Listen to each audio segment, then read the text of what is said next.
Hello, hello, hello. This is Ben Ikari once more. Um, it is my pleasure to seize this opportunity to briefly respond to the position of the um, National Youth Council of the Ogoni People, NYCOP, NYCOP's position on oil resumption, which came prior to or as a result of a visit that took place in Aso Rock, Abuja, with Mr. Jagaban Tinubu, um, who happened to be the president of Nigeria currently. I am reading specifically from the Ogoni Bill of Rights. My copy is already turned because it's been a while. The Ogoni Bill of Rights. This is what I am reading from. And so you pardon me, if it looks odd. It's been like over 30 years since I have this. And so the Ogoni Bill of Rights is very clear. And I am very appreciative of the fact that NYCOP Ogoni, NYCOP Africa, invoked Ken Saro-Wiwa and the struggle numerously during the presentation that I saw on Ogoni TV on Facebook, and therefore this response. Ken Saro-Wiwa is invoked, the Ogoni struggle is invoked, the suffering of our people, the Ogoni people, is invoked, and that's a good thing. And I also appreciate the fact that the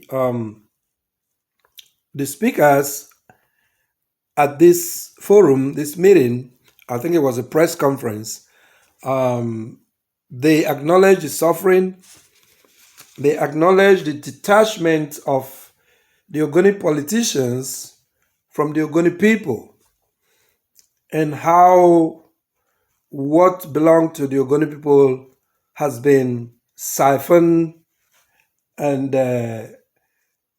used solely by Ogoni politicians and not allowing it to come down to the grassroots for the benefit of the Ogoni people. I'm very appreciative of all of that. These are the background information. But then I listened to all the speakers, including the president. No one pointed to the need for Ogoni to obtain political autonomy. The Bill of Rights was mentioned quite all right. But when the points were read out, the things that were read out, even though they also included the exoneration of the Ogoni 9 who were unlawfully and illegally murdered by hanging on November 10th, 1995. The specific mention of political autonomy, which is the crux of the matter, wasn't there. And this, I believe, would be a defeat, a big defeat, if Ogoni people are negotiating from a weak point. 30 years after the memo the after the wasting operation memo came out through then Major Paul Okontimo, which was the brainwork of Shell Oil and the Nigerian government, the wasting operation came out and laid the foundation for the gruesome murder of the four highly respected Ogoni chiefs, who were Chief Albert Bade, Chief Edward Kobani, and two brothers, Chief Orage, the Orages. That incident, unfortunate incident, laid the foundation for the trumping up of Ken Saro-Wiwa, who happened to be the big fish, and for the Nigerian government to try to justify his hanging, they had to include innocent people, eight other innocent Ogonis, including Dr. Baranem Kyobel, a very respected, highly learned Ogoni, who happened to be a commissioner in the then military government of the state, headed by Dauda Musa Komo. Because, of course, they may have thought he knew their secret. He was that man, that Ogoni man who would not betray his Ogoni people. And so, all of this led to the setback of the Ogoni people for this long period of time. 34 years since the Ogoni Bill of Rights was released. 34 years. 1990 to date, about 34 years. And then 29 years, about 29 years since the hanging of Ken Saro-Wiwa and 8 others, and 30 years since the gruesome murder of the Ogoni Four. And other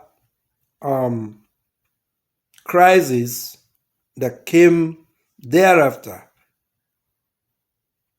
calculated, planned, designed, and executed by the Nigerian system, from the state to the federal government and oil companies. Top amongst them, environmentally racist Shell Oil. And so, long story short, the Ogoni Bill of Rights is that document, a declaration made by the chiefs and people of Ogoni in Nigeria in August 1990. The bill called for the political autonomy to participate in the affairs of the Republic as a distinct and separate unit, provided that this autonomy guarantees political control of Ogoni affairs by Ogoni people, the right to control and use a fair proportion of Ogoni economic resources for Ogoni development, adequate representations as of right in all Nigerian national institutions, and then the right to protect the Ogoni environment and ecology from further degradation, and the right to, cultivate, protect, and learn, teach the Ogoni language. These are the core demands of the Ogoni people. And by political autonomy, we simply mean a state for Ogoni. And that's why it states that political autonomy by whatever name called. If you like, call it a state. If you like, call it a separate unit. If you like, just call it any name you want to call it. You may call it an Ogoni state. You may call it freedom state. You may call it any name. But it must guarantee the socioeconomic and political control of Ogoni by Ogoni people. This is not the same as the recently advocated Bori state, which comprise of other ethnic groups that are non-Ogoni. This state for Ogoni, political autonomy for Ogoni, must be strictly Ogoni. That doesn't mean others who are non-Ogonis will not live in the state, in an Ogoni state, or a state for the Ogoni people. That's not the case. All the states in Nigeria currently is open to any other Nigerian. But then about 26 of these current 36 Nigerian states are ethnic based. They are strictly ethnic based. One state for the Ijaw, people of Niger Delta, one state for the Ibibio people, Cross River State, and of course the Ijaw state is Bayelsa State. And then one state for the Akwa Ibomite, who also happen to be Ibibio, even though distinct in a way. And then you have about 5 states that are strictly Igbo, and 6 states that are strictly Yoruba, and then about 11, 12 states that are strictly Hausa Fulani. So this is not something that is not happening or is not existent in Nigeria. So the demands of the Ogoni people are not extraneous. They are practical. They are happening now, live, in Nigeria. And these days, even before some of these states discover oil, it was the oil of the Ogoni people and the oil of the Ijaw people that was used to create and develop these other states. And so Ogoni people are right to ask for what is rightly theirs. State creation is not supposed to be based on population, because if you are 10 million people and you don't have anything to depend on, of course, there is no region in Nigeria that don't have things to depend on. If you don't have the liquid natural mineral resources, you have solid mineral. A lot of states in the north, they have solid mineral. They have gold, they have cobalt, and several other minerals you can think of, bauxite, and so on and so forth. Okay? And so every group has something. So Ogoni has oil. Oil was discovered in Ogoni in 1958. And then the bulk of the commercial oil, the oil that Nigeria had and used in commercial quantity as at then, came from Ogoni from the 70s. 2 years after, about 10 years or more than 10 years after oil was discovered in Ogoni. And of course, the first oil well was discovered in Ebubu. Oh no, excuse me, in a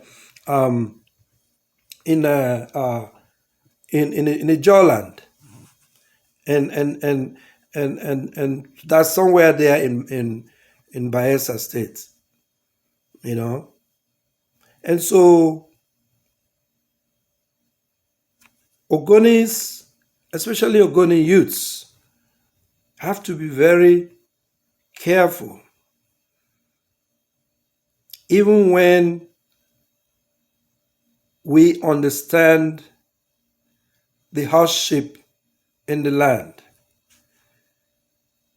The government has not made any genuine effort to resolve the impasse, to try to appeal to the conscience of the Ogoni people and say, oh, look, it's been a terrible experience for you guys. We're sorry for what happened. This is what we can do from what you guys have listed in the Ogoni Bill of Rights. This is what we can do, at least for now. And then maybe we can take the rest subsequently. The government hasn't done that. Instead, every year, you see noise of resumption of oil.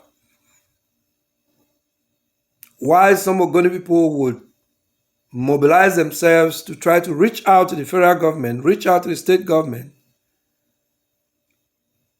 The federal government and the oil company would have also, in their own way, been pushing, using NNPC and its oil production angle to pressure the Ogoni people. Why continue to pressure the Ogoni people for oil resumption without actually addressing the issues that led to the stoppage of the oil from flowing? Why? If this oil is very important to you, what is at stake? Why is it so difficult? I understand civilian government hasn't created any state since the Nigerian contraption was imposed on the different people, different independent people who were forced into the contraption. Only the military created states by fear. But the civilians can also create states if they want to. So what's wrong creating one state for the Ogoni people? If you want this oil so bad, and the billions and billions of tons of natural and associated gas that abound, why not come to them in peace? Why not respect the Ogoni people for who they are and collaborate with them? Of course, a state for Ogoni would mean so much in terms of partnership, whether it is partnership with the oil companies, partnership with the federal government, and partnership with other states to ensure that there are safeguards, ensure that gas flaring no longer come back to Ogoni, ensure that there is enough safeguard, implementable safeguards, rules and regulation, and not the rules that money can buy, like it used to be, where the rules that are on the books were not implemented, Instead, the oil companies will prefer to pay bribes to the to the regulators. And so creating a state for Ogoni people would solve a great deal of the Niger Delta problem. It would be a real win-win situation. So why is the Nigerian government so wicked? Why is the Nigerian government so mean? Why is the Nigerian government so arrogant and inhumane, irrational? Why just looking for a way of going through the backyard, the back door? Even to the extent that we learned that oil is being stolen from Bodo West and somewhere in Thai, local government, all in Ogoni.